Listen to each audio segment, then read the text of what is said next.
صلى الله عليه وسلم بقبرين فقال إنهما ليعذبان وما يعذبان في كبير أما أحدهما فكان يمشي بالنميمة وأما الآخر فكان يستنزه من البول وقال عليه الصلاة والسلام عن أنس رضي الله تعالى عنه قال قال رسول الله صلى الله عليه وسلم لما عرج بي بقوم لهم أذفار من نحاس يخبشون وجوههم وصدورهم فقال من هؤلاء يا جبرائيل فقال هؤلاء الذين يأكلون لحوم الناس ويقعون إعراضهم صدق الله مولانا العظيم وصدق رسوله النبي الأمي الكريم ونحن على ذلك لمن الشاهدين والشاكرين والحمد لله رب العالمين আমরা সকলে অন্তরের অন্তরস্থল থেকে দুরূদের কালিমা পাঠ করি ইয়া আইয়ুহাল্লাযীনা আমানু সাল্লু আলাইহি ওয়া সাল্লিমু তাসলিমা আল্লাহুম্মা সাল্লি আলা মাওলানা মুহাম্মাদ ওয়া আলা আলি সাইয়্যিদিনা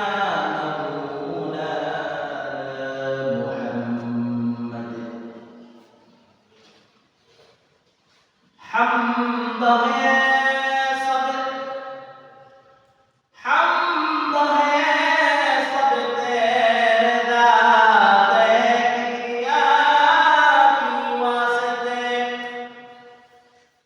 اور درود نعت ختم الانبیاء کی واسطے اللہم صلی علی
حسنت جميع خصاله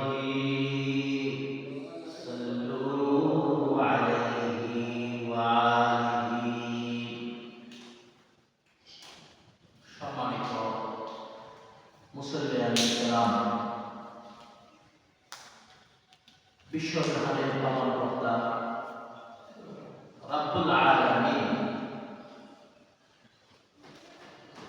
খুব দয়া করে মায়া করে আমাদেরকে সৃষ্টি করার পর এবং দয়া করে মায়া করে সুস্থতার সহিত আমাদের সকলকে বিপদ জমা আদায়ের পর বর্তমান জমাতে আসা বসার তৌফিক দান করেছেন। এজন্য আমরা সকলে অন্তরের অন্তরস্থ থেকে কালিমাত শুকর আদায় করি আলহামদুলিল্লাহ। হাদিস শরীফের মধ্যে আছে ইদা যাকারানি ফি নাফসি যাকারানি ফি নাফসি ইদা যাকারানি ফি মালাইন যাকারানি ফি মালাইন খায়রিন মিনহু। হাদিস শরীফের মধ্যে বয়ান করেন যে ব্যক্তি মনে মনে আমি আল্লাহকে স্মরণ করবে, আমি রব্বুল আলামিন তাকে মনে মনে স্মরণ করব। সুবহানাল্লাহ। যে ব্যক্তি যারা আমাকে কোনো মজলিসের মধ্যে একই সাথে আমাকে স্মরণ করবে, আমি রব্বুল আলামিন তাদেরকে ফেরেশতাদের মজলিসে স্মরণ করব। সুবহানাল্লাহ। হাদিসের আলোকে আমরা বলতে পারি আমরা সবাই জামায়াত হচ্ছে এখানে আল্লাহ তাআলার হুকুম আকিমুস সালাতকে আদায় করার জন্য। আল্লাহ তাআলা এখন আমাদেরকে স্মরণ করতেছে, আমরাও মজলিসবদ্ধভাবে কি করতেছি? স্মরণ করতেছি। সম্মানিত উপস্থিতি,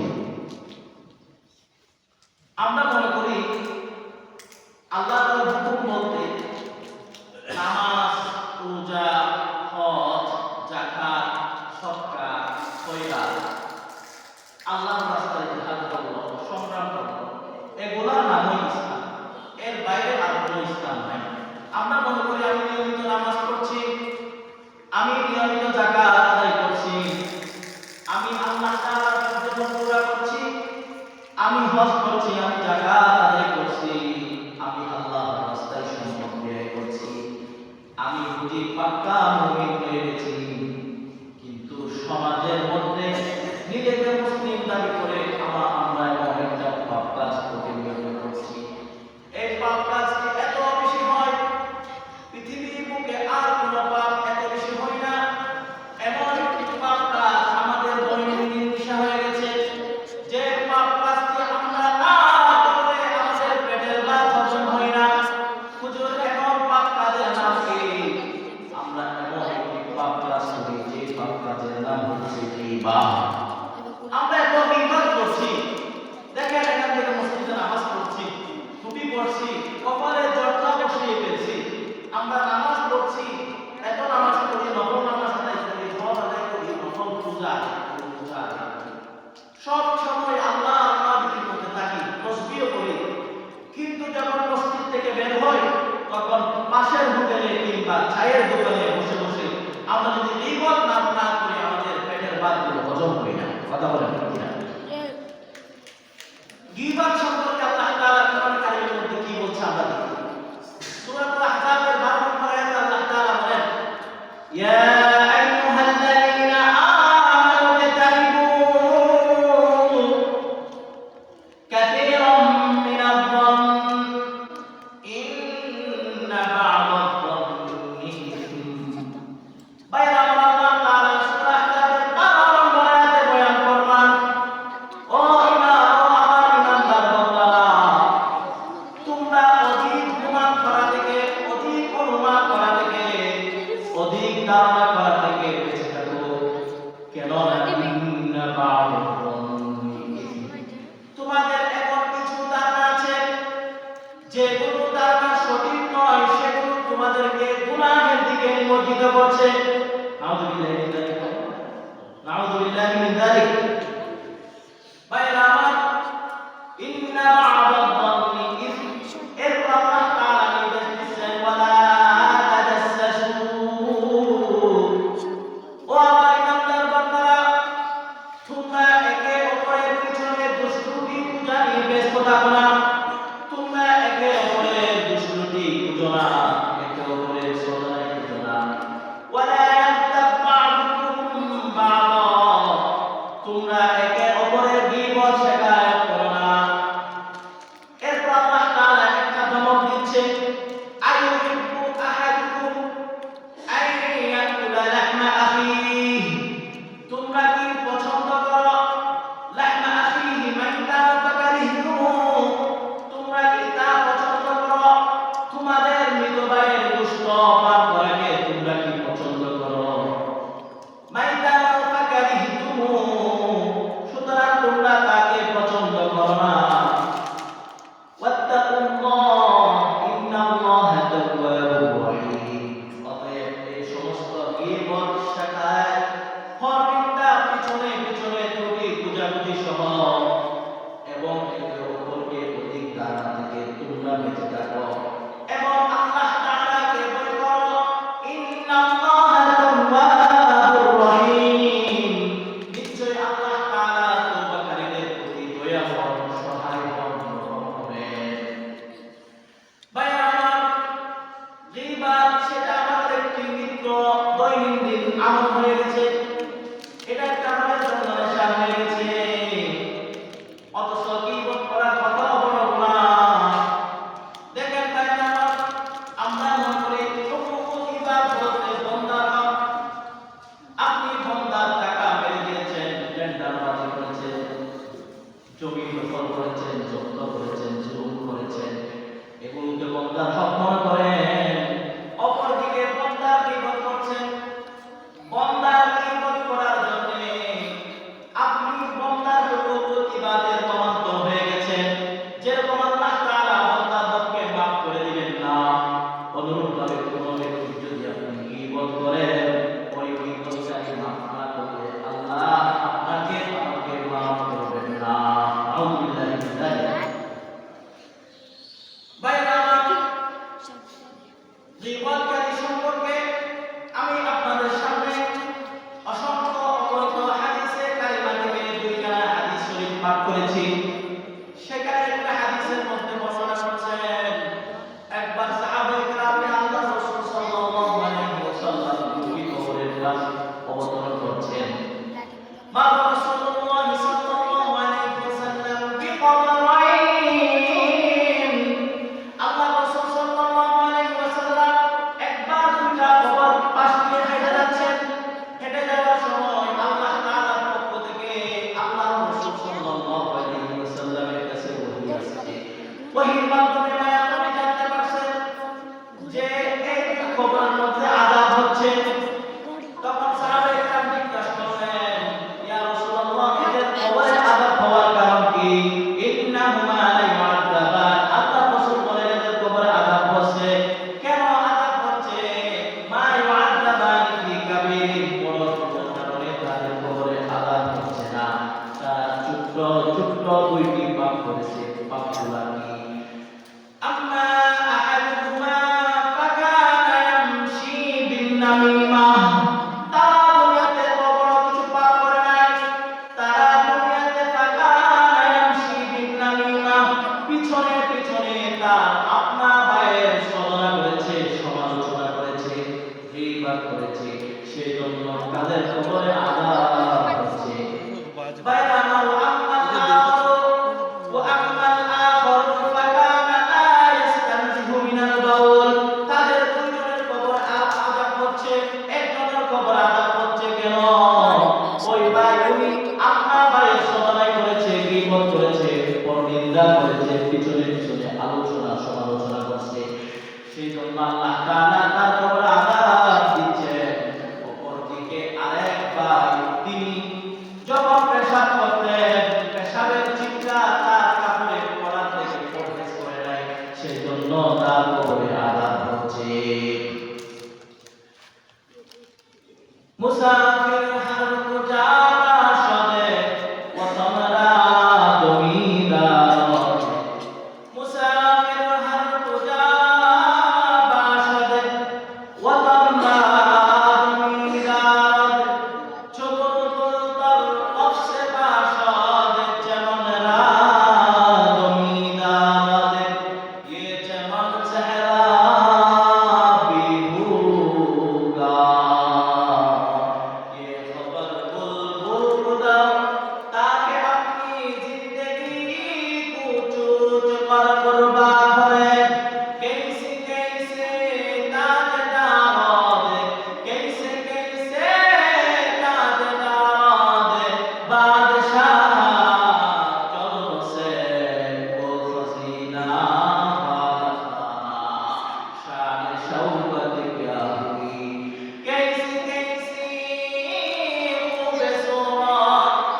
সম্পর্কে হাদিসের মধ্যে আছে গীবতকারী সম্পর্কে বলতেছে গীবতকারী যখন ফজিলত লাভ করবে কারণ সে তো দুনিয়ার বুকে নামাজ পড়ছে রোজা রাখছে হজ দিতে যাকাত করছে সে দুনিয়ার বুকে দাওয়াতের কাজ করছে সে দুনিয়ার বুকে জিহাদ করছে এখন সে নিজেকে ধারণা করছে আল্লাহু মুসলিমুন সে মুসলমান ধারণা করে যখন ফজিলত পার করতে যাবে হাদিসের মধ্যে আছে ফজিলত তাকে আটকায় দেওয়া হবে বলা হবে তুমি দুনিয়ার বুকে গীবত করেছো তোমার কোনটা বাইরে গীবত করেছো এই জন্য তোমার গীবতের কাফারা জরিমানা আদায় করার আগে তোমাকে জান্নাতে প্রবেশ করতে দেওয়া যাবে না তোমাকে জান্নাতে প্রবেশ করতে দেওয়া যাবে না যাও তুমি তোমার বাইরে থেকে বাঁচিয়ে আসো বাইরে আমার গীবত কত বড় ভয়ঙ্কর হাদিসের মধ্যে রাসূল সাল্লাল্লাহু আলাইহি ওয়াসাল্লাম বলেছেন রজব মাসে রাসূল সাল্লাল্লাহু আলাইহি ওয়াসাল্লাম মিলাদে গিয়েছিলেন এই মাসটি মিলাদের মাস রাসূল সাল্লাল্লাহু আলাইহি ওয়াসাল্লামের হাদিসের মধ্যে বলেন আন আনাস রাদিয়াল্লাহু তাআলা আনহু قال আল্লাহ রাসূল সাল্লাল্লাহু আলাইহি ওয়াসাল্লামের সাহাবী এবং আল্লাহ রাসূল সাল্লাল্লাহু আলাইহি ওয়াসাল্লামের প্রশংসা করেন হযরত আনাস রাদিয়াল্লাহু তাআলা আনহু থেকে বর্ণনা আছে রাসূল সাল্লাল্লাহু আলাইহি ওয়াসাল্লাম বলেন قال لما عرج بي قال لما عرج بي بقوم لهم أذكار من نحاس يخمشون وجوههم وصدورهم وأمر উম্মতেরা আমি যেদিন মিরাজ ভ্রমণ করেছি সেই প্রথম আসমান অতিক্রম করার পর দ্বিতীয় আসমানে যাওয়ার সময় আমি এমন কতগুলো মানুষের আযাব দেখছি তারা তাদের মুখ দিয়ে লম্বা লম্বা নখ দিয়ে শরীরে তাদের মুখে আঁচল দিয়ে কামছিয়ে কামছিয়ে তাদের মুখকে রক্তাক্ত করে ফেলতেছে একদম জ্বালা করে ফেলতেছে শুধু তাই নয় তাদের মুখের মধ্যে নখ দিয়ে কামছিয়ে কামছিয়ে সিনাকে কেটে সিটে কেটে রক্তাক্ত করে ফেলতেছে এই অবস্থা দেখে মায়ার নবী জিবরাইল আমিনকে জিজ্ঞাসা করে পাগল মান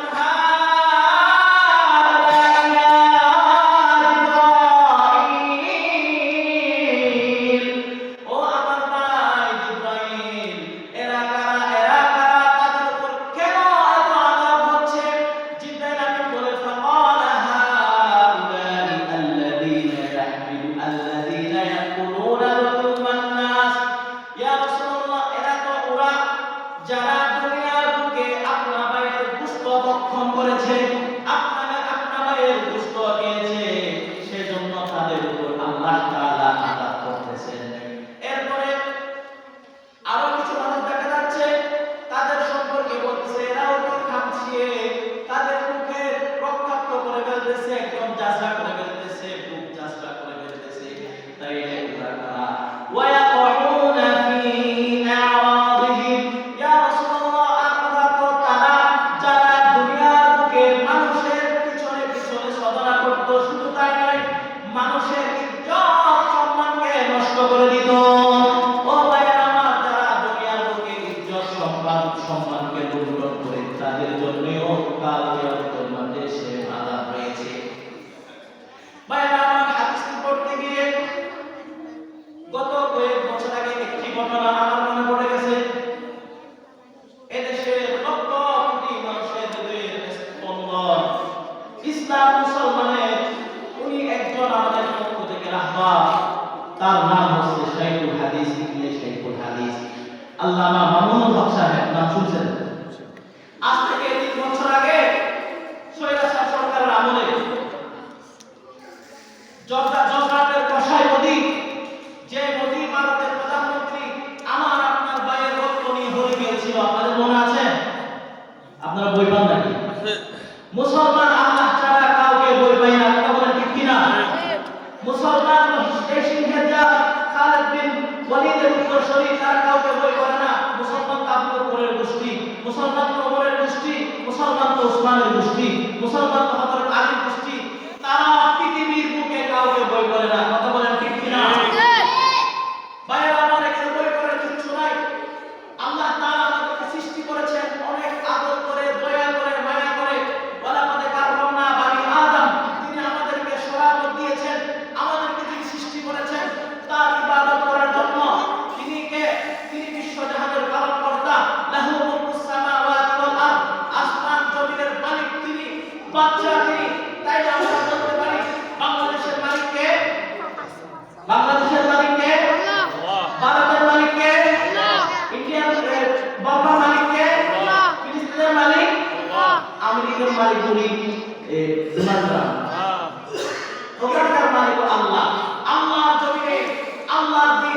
বলতে আমাদের কোনো দ্বিধা আছে? বাইরে আমার আল্লাহ মামুনুল হক সেই দিন ভারতের আগ্রাসনের বিরুদ্ধে কথা বলেছেন। আল্লাহ মামুনুল হক নামক তথাকথিত ভাস্কর্যের বিরুদ্ধে কথা বলেছেন।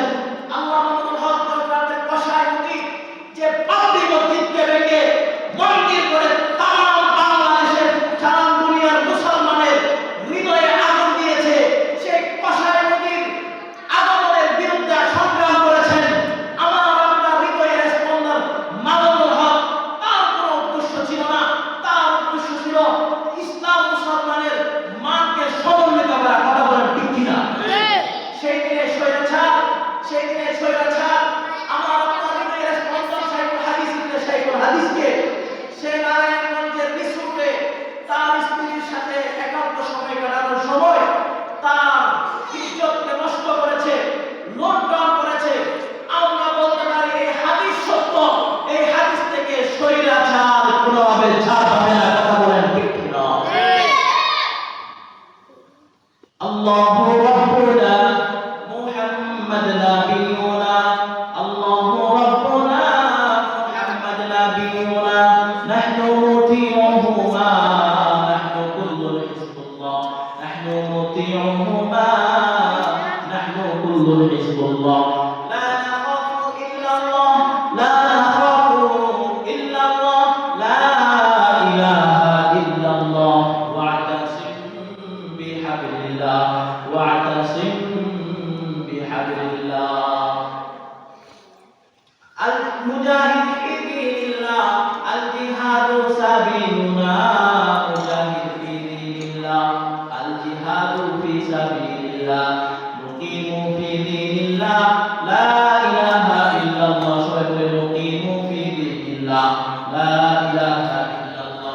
লাইসা মুলকু লিল যালিম ওয়ালা মুলকু লিল খাইন, লাইসা মুলকু লিল যালিম ওয়ালা মুলকু লিল খাইন, লা নাখাফু আমেরিকা ওয়ালা নাখাফু রাশিয়া, লা নাখাফু ইসরাঈল ওয়ালা নাখাফু ইন্ডিয়া। কথা বলেন ঠিক কিনা?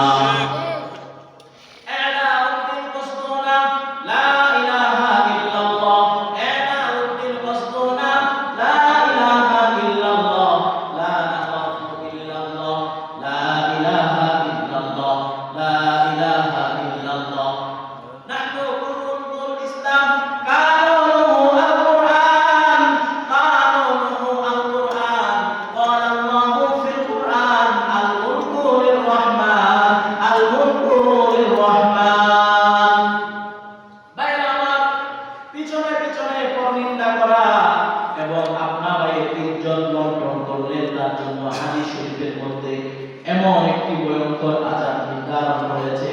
একটা বার চিন্তা করে দেখুন, আমরা তো কেউ গীবতের গুনাহ থেকে মুক্ত নয়। মনে মনে রব্বুল কারীমের কাছে বলেন, আল্লাহ রে, দুনিয়াতে অনেক গীবত করেছি, অনেক শিকায়ত করেছি, আজকে তোমার বয়ান থেকে আমি তওবা করতেছি, আজ থেকে কারো গীবত এবং কারো সম্মান লুণ্ঠন করব না, কারো সম্মান নষ্ট করব না। আল্লাহ রাসূলের যুগে রমজান মাসে দুইজন সাহাবী মহিলা আল্লাহ রাসূলের সাহাবী আয়েশা কয়, ইয়া রাসূলুল্লাহ, দুইজন সাহাবী মহিলা তাদের এত তৃষ্ণা পেয়েছে, তারা মৃত্যু শয্যায় রয়েছে, তারা কি এখন ইফতার করে ফেলবে কিনা? তখন আল্লাহ রাসূল সাল্লাল্লাহু আলাইহি ওয়াসাল্লামের কাছে ওহী আছে, ওহীর মাধ্যমে জানতে পারছে ওই দুইজন মহিলা গীবত করেছে। মায়া নবী বলে, যাও তাদের দুইজনকে আমার কাছে নিয়ে আসো, তাদের দুইজনকে আমার কাছে নিয়ে আসো।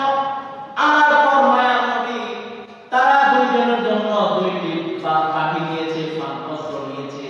পানপত্র নেওয়ার পর আল্লাহ রাসূল বলেন, ওই আমার সাহাবী মহিলা, তোমরা দুইজন এখানে ভূমি করো। তখন তারা ভূমি করছে। ভূমির মধ্যে কি ছিল? রক্ত এবং পিঠ মিশ্রিত গোশতের কণা ছিল। তারা দুইজন ভূমি করছে। ভূমি করার পর সাহাবায়ে কেরাম জিজ্ঞেস করছে, ইয়া রাসূলুল্লাহ, এগুলা কি? আল্লাহ রাসূল সাল্লাল্লাহু আলাইহি ওয়াসাল্লাম বলতেছে, এরা দুইজন রোজা রাখছে, রোজা রাখার পর তারা দুইজন অন্যজনের গীবত করেছে। আল্লাহ তাআলা কোরআনে কারিমে বলেছেন, গীবত করা সেটা হচ্ছে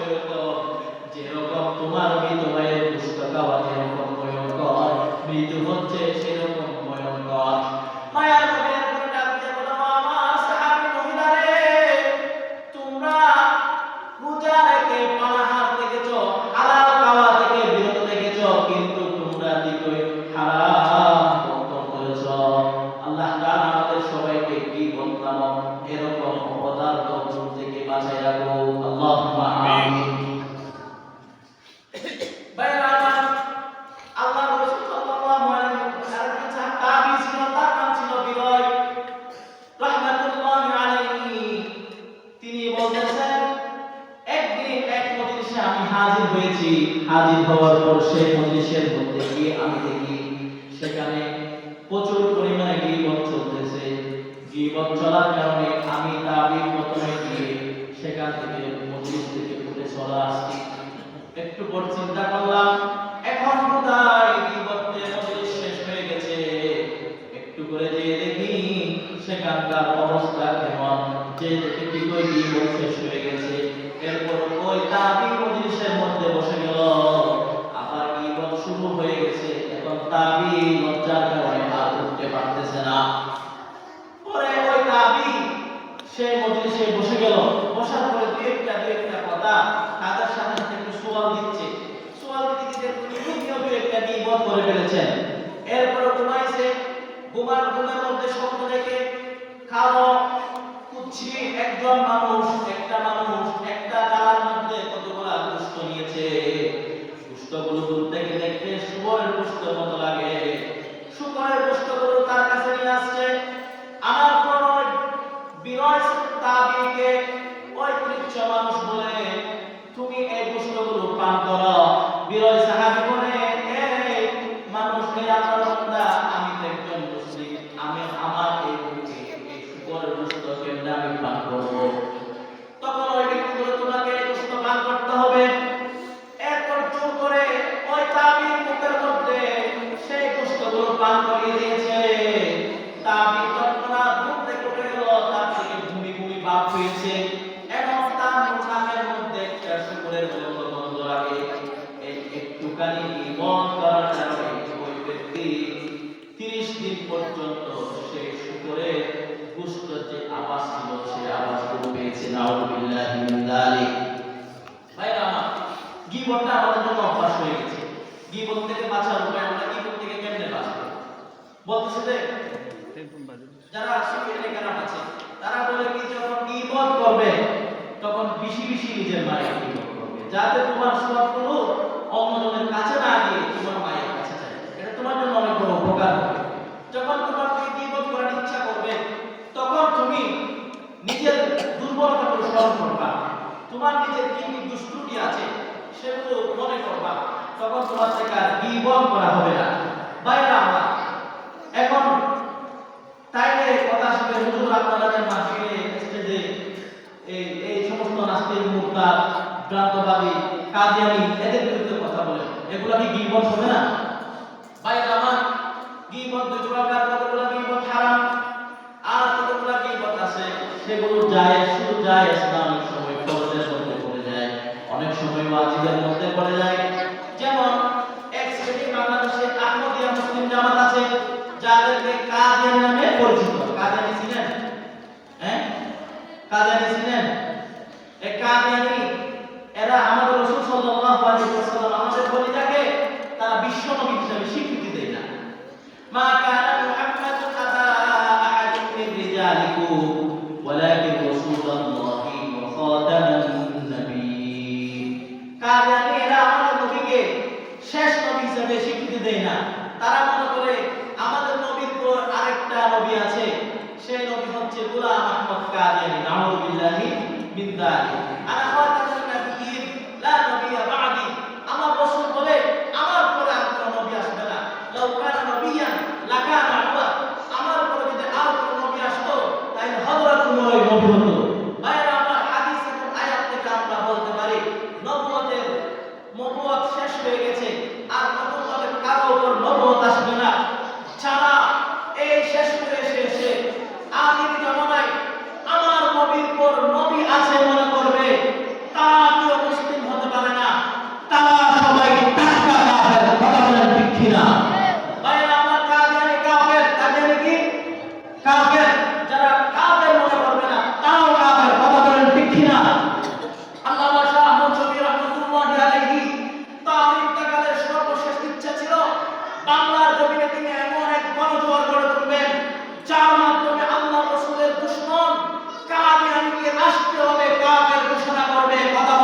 কিনা?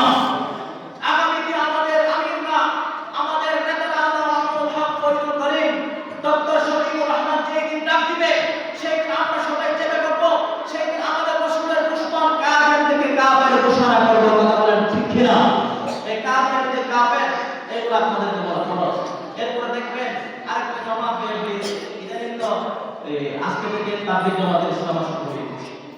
এই তাবলীগ জামাতের ভিতরে কিছু অপশক্তি ঢুকে গেছে। ইহুদিদের থেকে তারা এজেন্ডা নিয়ে তাবলীগ জামাত, পবিত্র বিশ্বব্যাপী একটা মেহনতের জামাত, এই মেহনতের জামাতকে বিভক্ত করে ফেলেছে। ওয়াকাতিলুল মুশরিকিনা কাফা কামা ইউকাতিলুনাকুম কাফা।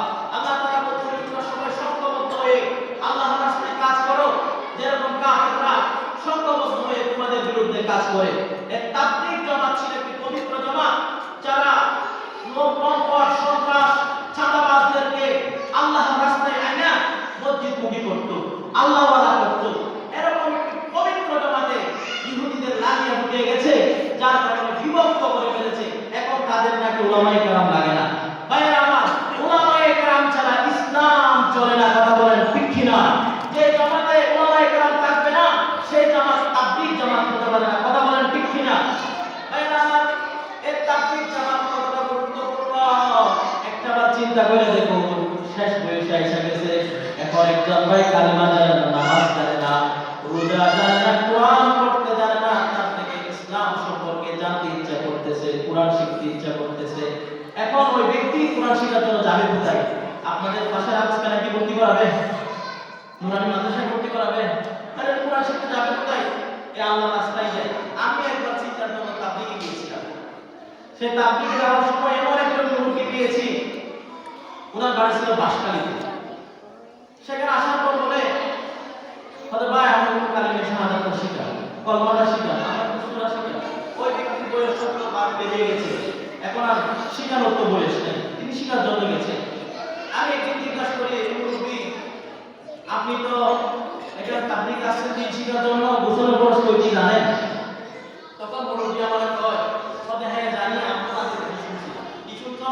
হয়তো গোসলের বয়স 3 দিন, সবটা নিয়ে জালবাটা ডলে ডলে ঢুকা। তুমি গোসলের বয়স শিখে আসছেন পর্যন্ত সাবানের দানি জালবাটা আর ডলে ডলে ফেলা। আসলে গোসলের বয়স 3 দিন, ভালোভাবে কুলি করা, না গিয়ে পানি দেওয়া, সমস্ত শরীর দৌত করা, সমস্ত শরীর বৃদ্ধ, তিনি গোসলের করার জন্য না। উনি তাবলীগে গেছে, তাবলীগে যাওয়ার পর যখন ফরজগুলো শিখছে, তখন উনি বলে, ভাই আমি তো শাদী করছি, এখন 40 বছর পালিয়ে গেছে, 40 বছর আমি কতবার গোসল করছি, আমার কতবার জামের মধ্যে গিয়ে জোহর নামাজ আদায় করছি, আমি মজা করছি, কিন্তু আমি এতদিন পর্যন্ত জানতাম না গোসলের যে 3টা ফরজ আছে। ওই ব্যক্তি 40 বছর পর্যন্ত ফরজ গোসল করছে, ফরজ গোসল করে উনি নাক পানি দেন, ভালোভাবে কুলি করে নাই, ওনার গোসল হয়েছে, নামাজ হয়েছে, ওনার তাম জীবনের আন্দোলন বরবাদ হয়ে গেছে। এই মানুষ কেমনে এগুলো শিখবে? এগুলো শিখার জন্য একটা মাধ্যম হচ্ছে তাবলীগ জামাত। ওই ব্যক্তির একটা হাসপাতালে বড় নামাজ বলবো, তাবলীগ জামাতে দেখবেন ওই নামাজের পরে বলে, ভাই ইনশাআল্লাহ বাকি নামাজের পরিমাণ আমার সম্পর্কে গুরুত্বপূর্ণ কথা হবে, আমরা সবাই বসি, অনেক ফায়দা হবে। একদিন কোনো কারণে আমরা সময় করছি, ওই ভাই বলতেছে, মুরব্বি ইনশাআল্লাহ আমি আলাদা, উনি সকাল থেকে বিকাল পর্যন্ত শিখে নিয়েছে, ভাই ইনশাআল্লাহ বাকি নামাজের পরিমাণ আমার সম্পর্কে গুরুত্বপূর্ণ কথা হবে, আমরা সবাই বসে অনেক ফায়দা হবে। গেল মাগরিবের নামাজের পরে দাঁড়াইছে, এরা করার দাঁড়াইছে, দাঁড়ায় কয় বুড়া মানুষ, তার তো মানে ব্রেন একদম চলে গেছে, এখন দাঁড়ায় বসে অনেক বয়ে গেছে, ভাই ইনশাআল্লাহ বাকি নামাজের পর মাগরিবের নামাজ এশার পর হবে, আমরা সবাই বসে অনেক ফায়দা হবে। বুঝেন না? উনি উনি বলতেছেন যে মাগরিবের নামাজ এশার পর হবে, আমরা সবাই বসি, অনেক ফায়দা হবে। এমন একটা নাজেহাল অবস্থা, এই অবস্থায় মানুষকে কি মাদ্রাসায় ভর্তি করাবে? এই একটা রাস্তা ছিল তাবলীগ জামাত, আজকে সেখানে ফিতনা সৃষ্টি করেছে। মনে হয় একটা আজমত ওলামায়ে আম্বিয়া চলো আমরা তাবলীগে যদি যেতে হয়, হকের ওলামায়ে কেরামের সাথে যাব ইনশাআল্লাহ। এখন ইসলাম চলতেছে, এটা প্রথম পর্ব, দ্বিতীয় পর্ব মনে হয় 3-4 তারিখ থেকে শুরু হবে। ওইটা হচ্ছে আমার ওলামায়ে কেরামের দ্বিতীয় পর্ব, আমাদের কক্সবাজারের সাথীরাও যাবে। এটা আমাদের জন্য এবার তকসিম করে না, আগামীবার তকসিম করবে। আমরা যাদের সামর্থ্য থাকে আমরা সকলে ইনশাআল্লাহ আত্মশুদ্ধির ময়দানে, তাবলীগ জামাতের ময়দানে বিশ্বাস করে যাব ইনশাআল্লাহ। আল্লাহ পাক সুবহানাহু ওয়া তাআলা আমাদেরকে গীবতের মতো ভয়ঙ্কর গুনাহ থেকে বাঁচায় রাখুক এবং পরনিন্দা থেকে বাঁচায় রাখুক। একটা হাদিস শরীফ আছে, হাদিস শরীফ আল্লাহ রাসূল বলতেছে যে লা ইয়াদখুলুল জান্নাহ, ওই ব্যক্তি জান্নাতে প্রবেশ করিবে না, মাল্লা ইয়াকমানু